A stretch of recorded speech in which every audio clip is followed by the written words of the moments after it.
Hey everybody, this is the Iconbuster, and welcome to my 50 subscriber special. Now on this occasion, I have something special for you. You see, back in college I used to I used to have to take a lot of classes, and one of the classes I hated was my English class. And one of the reasons why I hated my English class is because they always wanted us to read these stories. Actually, I guess it's not English, it's more of literature class. And one of the things that was big on literature was Greek mythology. And I just freaking hate Greek mythology. I've heard every story. It's been done over and over and over again. And if anyone's seen that latest Hercules movie, I think we understand that Greek mythology just needs to die. Well, one of the stories they forced me to read in college was the story of Odysseus. All his trials and tribulations, and they talk about the epic poem. Well, then they asked us to write an epic poem. And I was like, you know what? I'm going to write a poem so epic that it beats out the epicness of Odysseus. And when I showed my poem to my teacher, you know what grade she gave me? She gave me a fucking D! That stupid... Anyways, so... what I've decided to do here is I've gotten some volunteers with me. Volunteers? Where's the beer you promised me? I came here because you said you had food and shelter. You promised me crackers. Look, if you guys want any of that stuff, you better just keep your mouth shut and be prepared to read. Anyways, so I'm going to have my volunteers go ahead and read you the story of Latias, a poem for a villain. And by reading this, we'll finally prove that we are better than those stupid people who wrote that Homer and his Odyssey and the dumb... well, I better just get started. So you go ahead and start first, sir. I better get a six-pack for this. Latias, a poem for a villain, a bastard child. This is a story whose beginning starts in another world, a world not like our own, a planet far from our own. Born to two guardians of night, a child was not wanted by either of his parents. So our story begins in an orphanage. Our tale begins with a girl whose thoughts were unpure, whose thoughts reveled in lust, and her only desire was sex. If she had been normal, she may have made an excellent prostitute, or she could have been a concubine for a wealthy king. Her beauty would have won the heart of any man, any king, or even a god. But, alas, she was not normal. Even though her parents did not favor her, her parents' abilities were still in her. These powers would make the gods of our Olympus shake in their floppy sandals. And as far as her other options, she had no desire to bed a man. No, her lust was for her own kind, and on her world, this type of lifestyle is forbidden. But she did not let this stop her.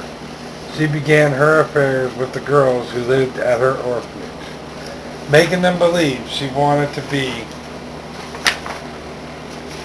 their friend. Then, when she saw them hurt either emotionally or physically, she would convince them to come lay next to her. And before the night was out, she would violate them for everything they were worth.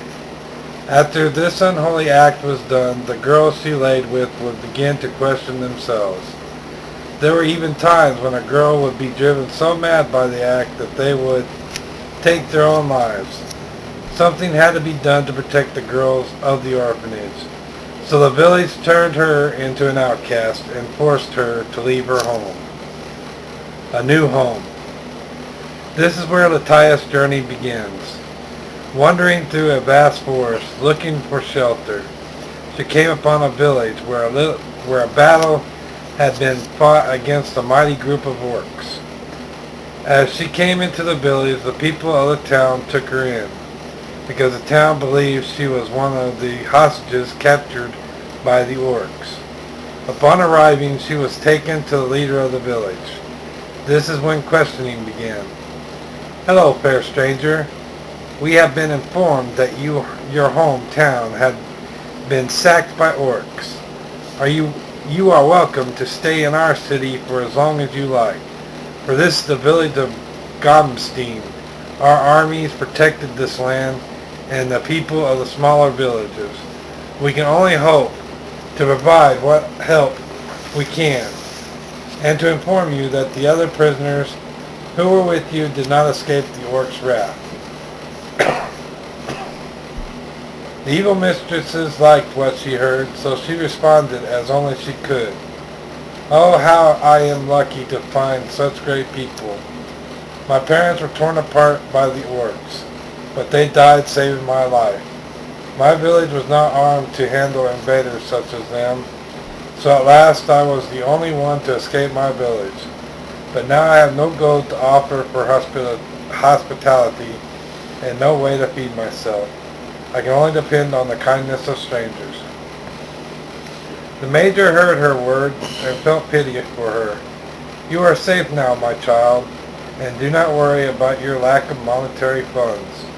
You will stay here as my guest, and I would be honored to treat you as if you were my own daughter.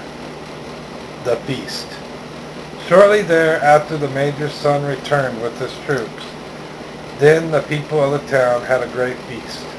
Matthias sat between the major and the son. When suddenly a young girl entered the room, Matthias saw that the girl had been crying, and the warrior stood to embrace her. This intrigued the villainess to ask the major if what was her son's wife. If that was his son's wife. The major said nay, believing that Matthias had eyes for his The major said nay, believing that Matthias had eyes for his son. She is my daughter, which makes her his sister. During the battle with the orcs, her husband was slain, so now Cage is the only one she will talk to. Matthias heard the major's words, but her lust had started to take over. Then the major said, if you would like, I could arrange that tonight at the festival for you to have a dance with my son. Matthias was taken off guard by the words. Then she responded, surely your son has plenty of women to dance with. He would not want to waste his time with me. This made the mayor smile, and he assured her that he would make sure his son Cage at least have one dance with her. The festival. The night was everything the village had hoped for, and Matthias watched as every eye in the house was on her.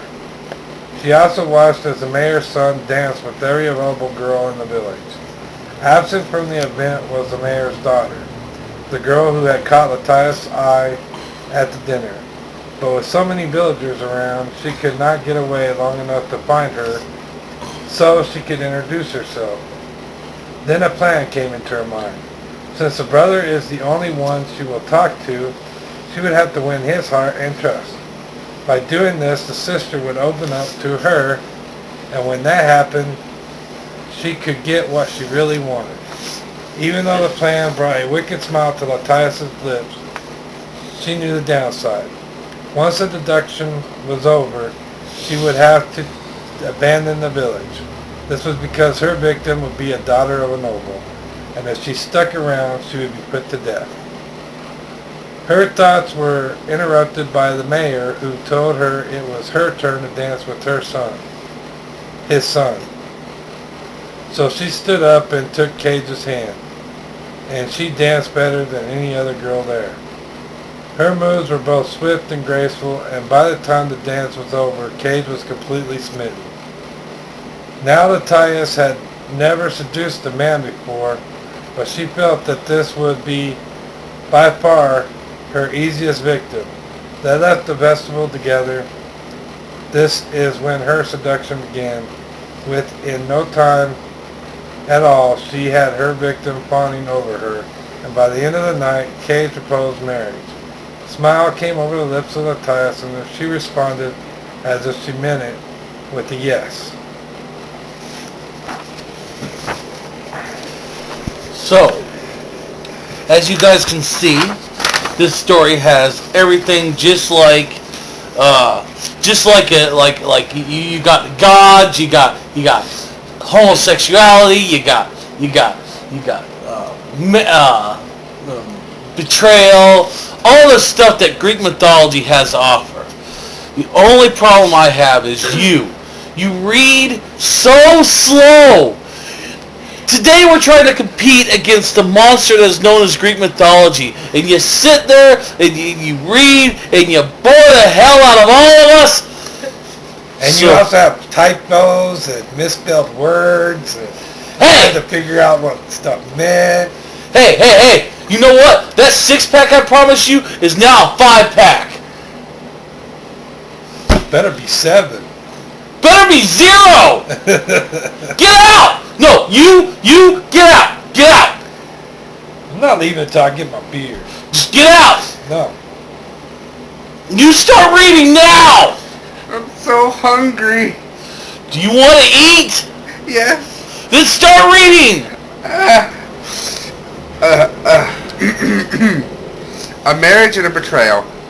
They were engaged for a month's time, and during that time she was able to spend a little of it with the one she truly desired, the sister of the man she was going to marry. His sister was named Lilacs, and her hair was the color of gold, and her eyes were blue as the sea. Each time they met Matthias would tell her she was not alone in her pain, and that she was a victim of the orc's destruction. Lilacs felt comfort in Matthias' words, and began to treat her like a sister. It soon became the day of the wedding, and Matthias was not allowed to see Cage until the ceremony. This was fine with her, because she really didn't want to see him at all. Lilacs was then appointed to make sure Elias would stay in her tent until it was time for the wedding. This was the moment Matthias had been waiting for. It was several hours before the wedding, and Lilacs was at an emotional peak. She was both happy for her brother and sad because she had lost her own love. Matthias exploited her emotions and told her she wouldn't have to worry about being alone.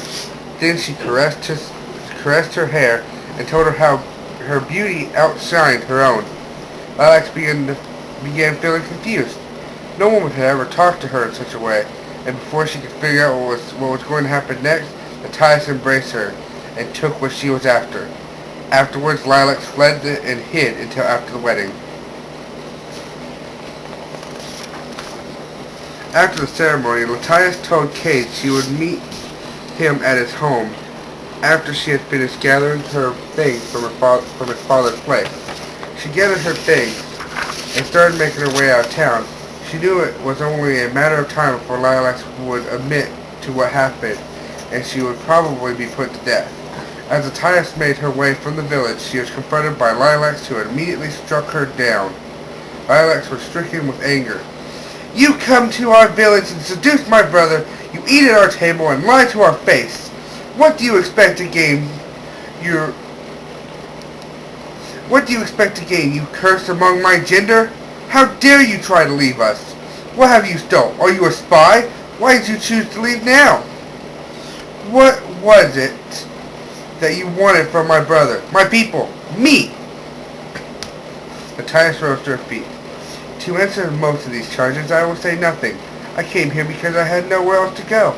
But once I got here, I found one thing I desired. Your brother was just a pawn to help me get what I want. And now that I've had my fun, I wish to take my leave."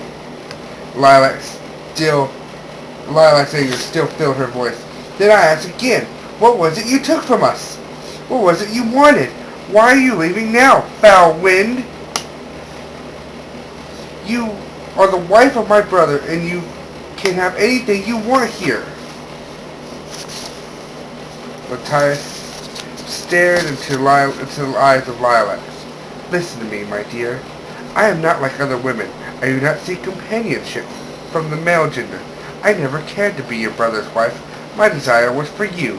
I wanted a chance to have you, to touch you, to kiss your lips, and have you in the same manner as your husband has had you. Today was the day that I succeeded in that goal. My desire was for you, my dear, and now that I have done this, I will take my leave. Lilacs clenched her fist. Well, if this is all you desire, then why not take me with you? I have no reason to stay here. Please take me with you. If you don't, I will signal for the town guards and tell them about what has transpired. Take me with you, or by the power of the gods, I will have you killed. Lilacs agreed to this condition, and both of them fled the city. Don't you mean Latias agreed to this condition? Yes. Latias agreed to this condition. Lilacs agreed to her own condition. That was good.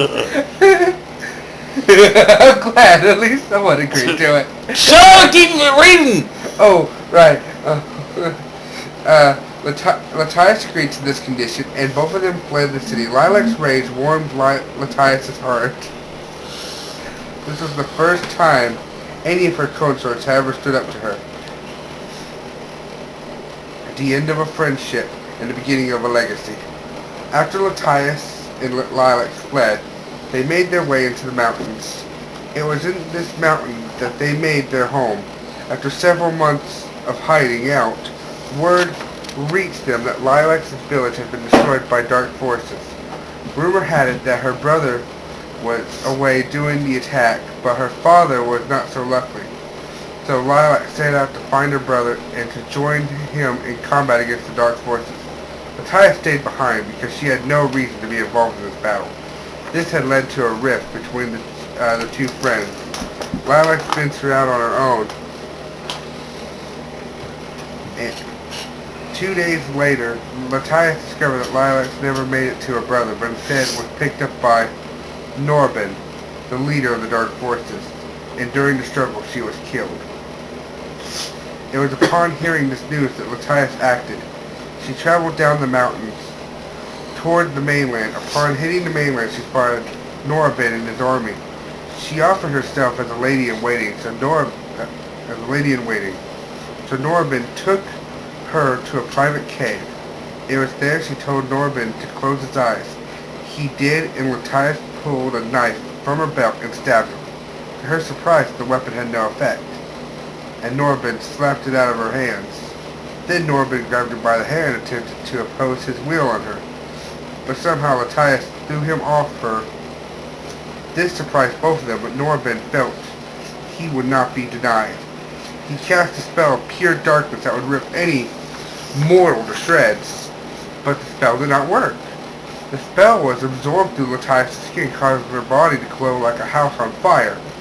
Then, Latias released the energy back upon him. Norbin's body was ripped in half, and Latias became the victor.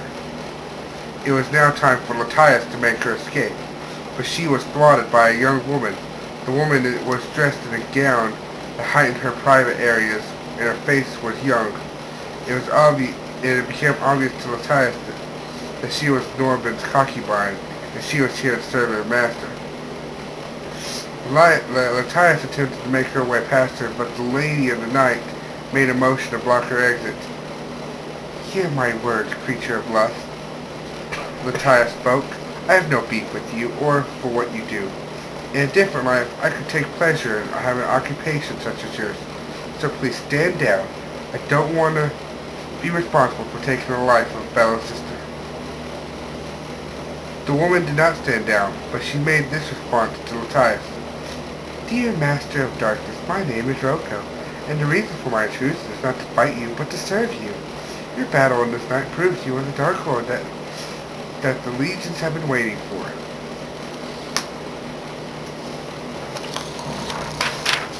Wake up! Huh? What? Where? Did we get the beer yet? Oh.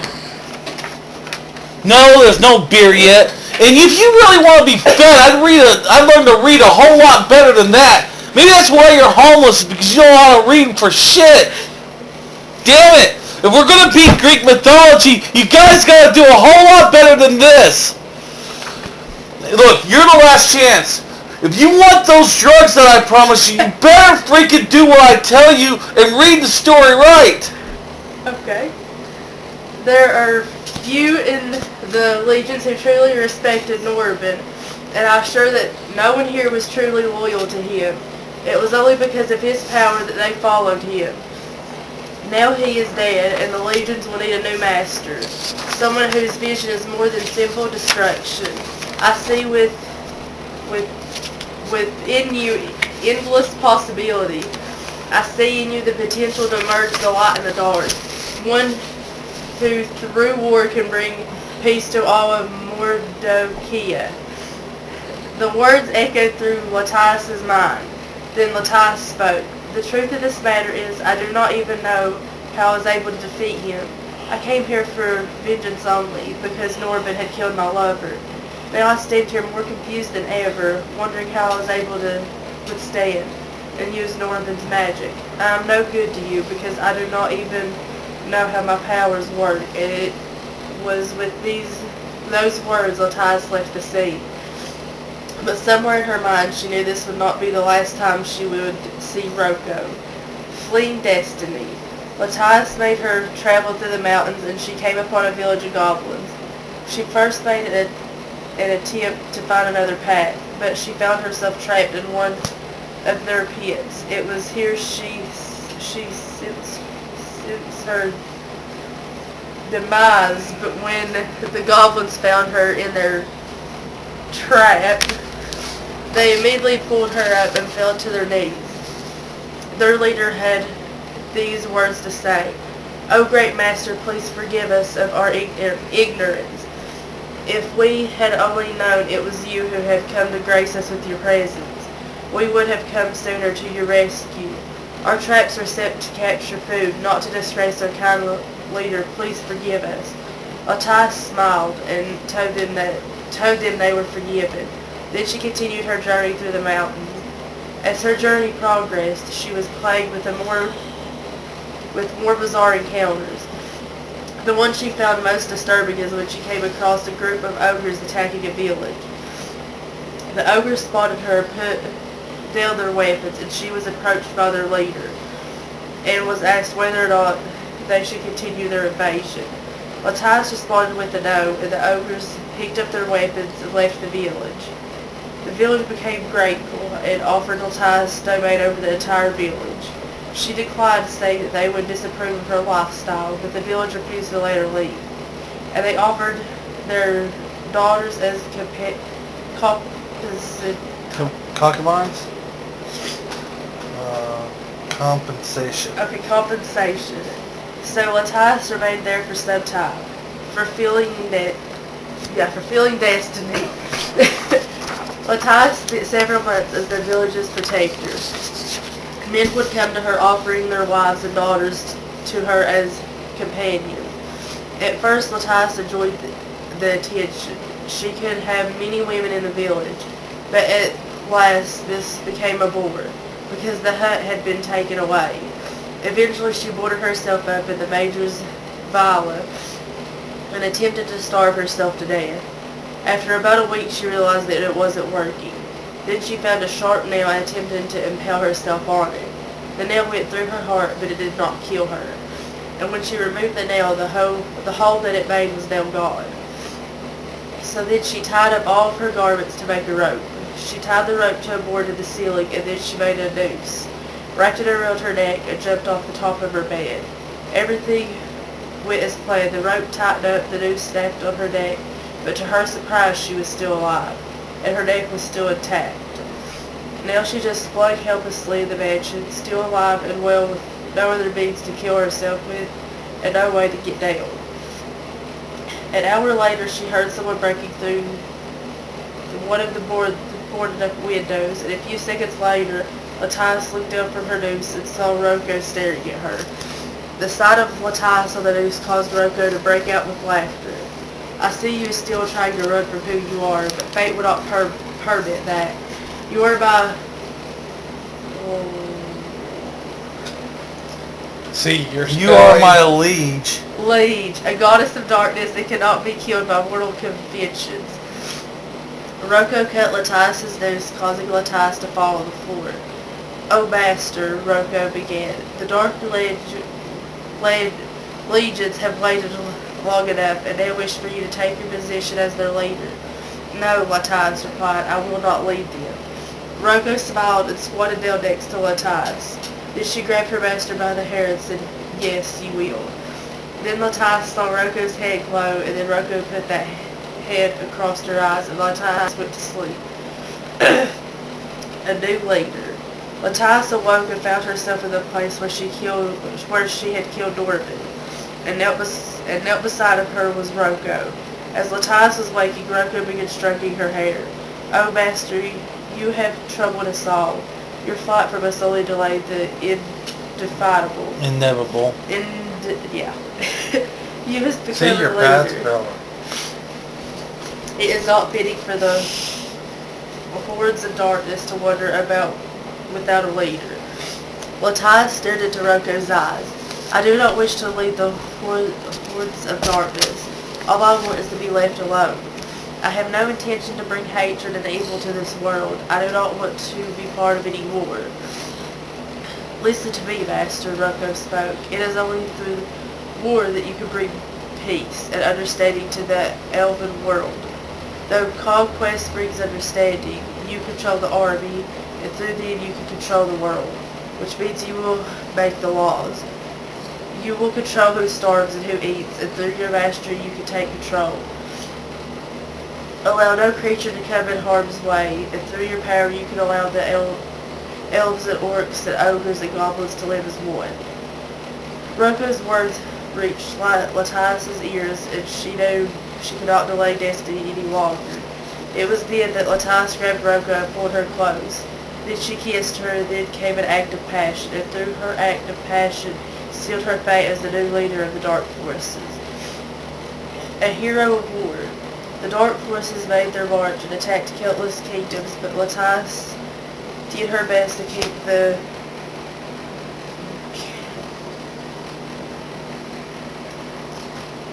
You know what? How about I read the rest of this?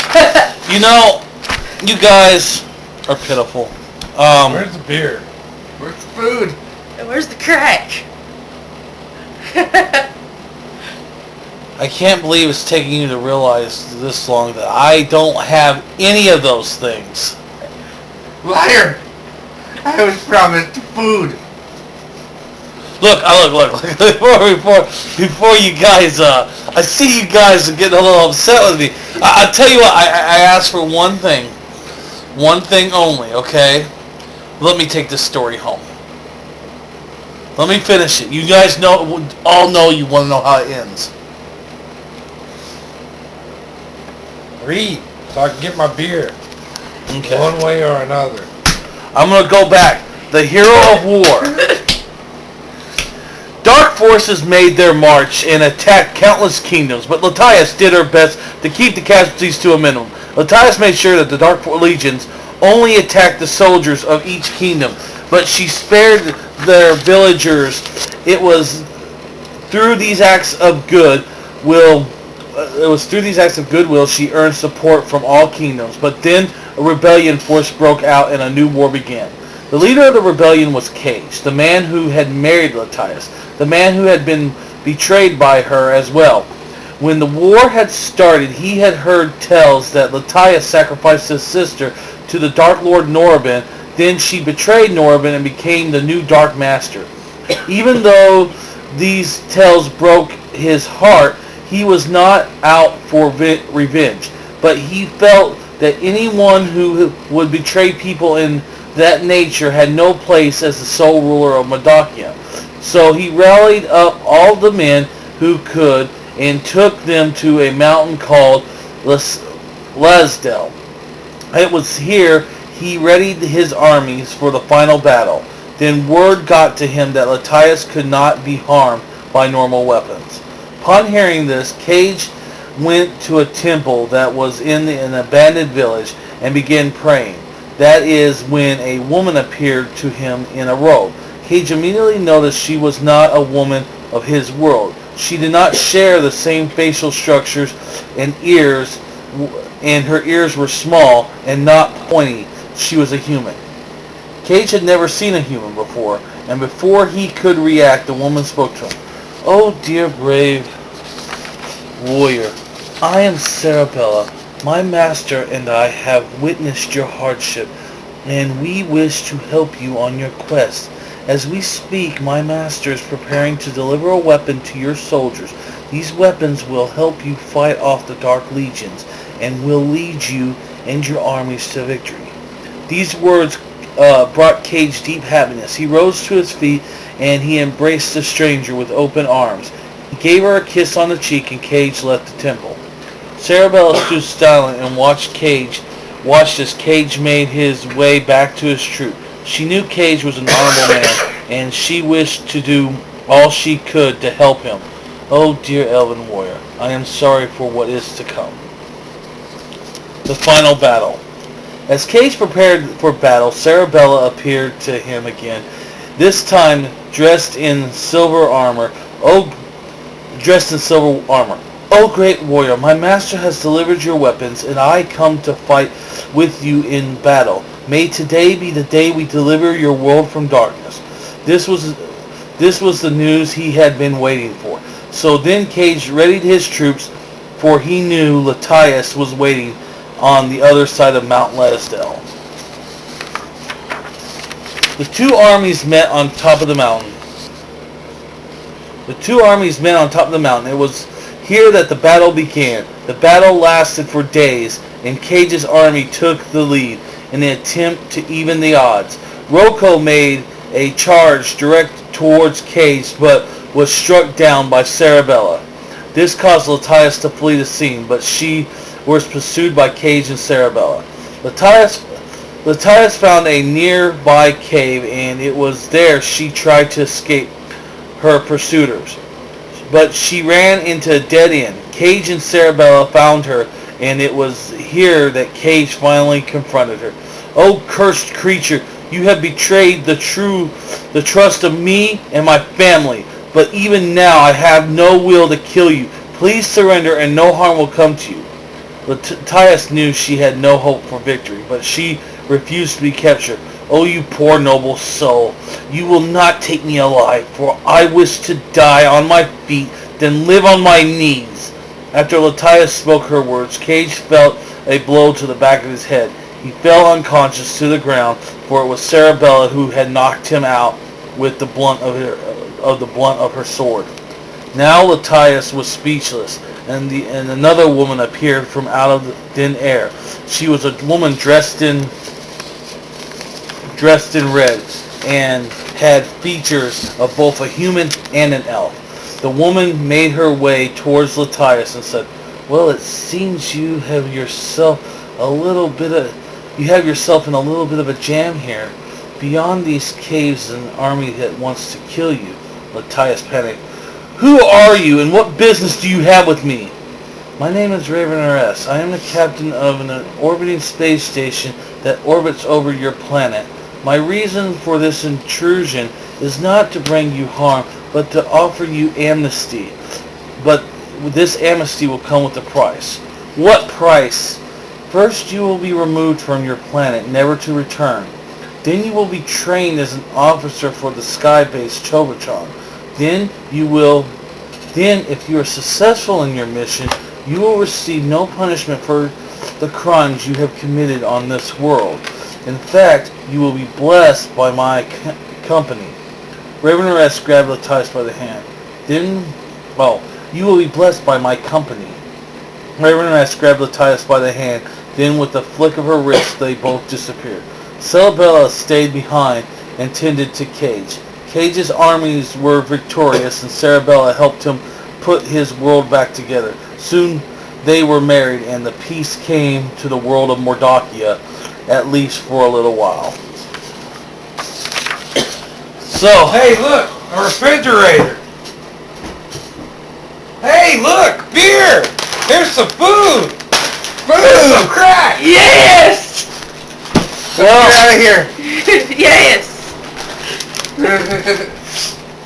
well, that was our 50 subscriber special. I hope you enjoyed, and if you're new to this channel, please subscribe, and y'all have a wonderful day. Thank you.